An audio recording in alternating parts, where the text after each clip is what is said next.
So why are we here anyway? And I think we all know that the state is in very significant budget difficulties. I don't feel like I necessarily have a better understanding.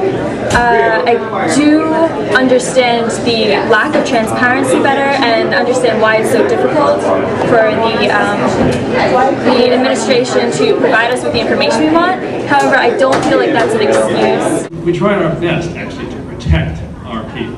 How can you ask everyone in the audience to pitch in without the accountability that comes with full budget transparency, which we just don't have right now? There's no way for us to see where this money is going, other cuts that could be made beyond what we're told. For tuition, the budget of the university is on the website. I think the budget itself is in the library. We do all of these things, and we're transparent, and I believe that that's a very good process. How will you guarantee a quality education while making these cuts? And also, why don't students have a seat at the table while making these cuts like other universities in the system, such as Salisbury and Towson? You make reference to significant cuts to the student financial aid. This is really not true at all. In fact, up until this time, we had fully protected financial aid. There was not one penny of cut to financial aid. And even this time, the cut to the financial aid that we are proposing and we have not yet finalized is going to be minimal and only for one time, hoping that next year we can put that back in.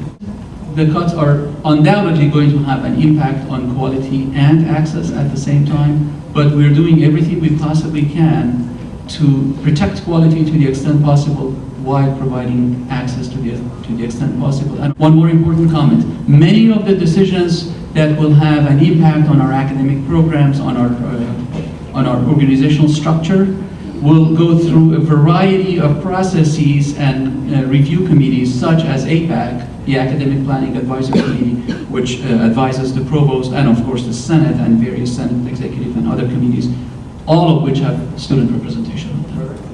These new fees are expensive, but 3 new fees were implemented despite student dissatisfaction. But why were these fees implemented despite student protests? As a matter of fact, the fees here, we have done everything that we can to keep our fees at a minimum, and our fees are lower than every other institution in the system. Thank you for the lesson in patience. I'll extend you the same privilege that I often get given by my professors, and I'll give you a multiple choice test. Yes or no, do students have permission to go into Hornbeck Library, take a copy of the budget, and post it online? Why or why not, if you choose the extra credit option?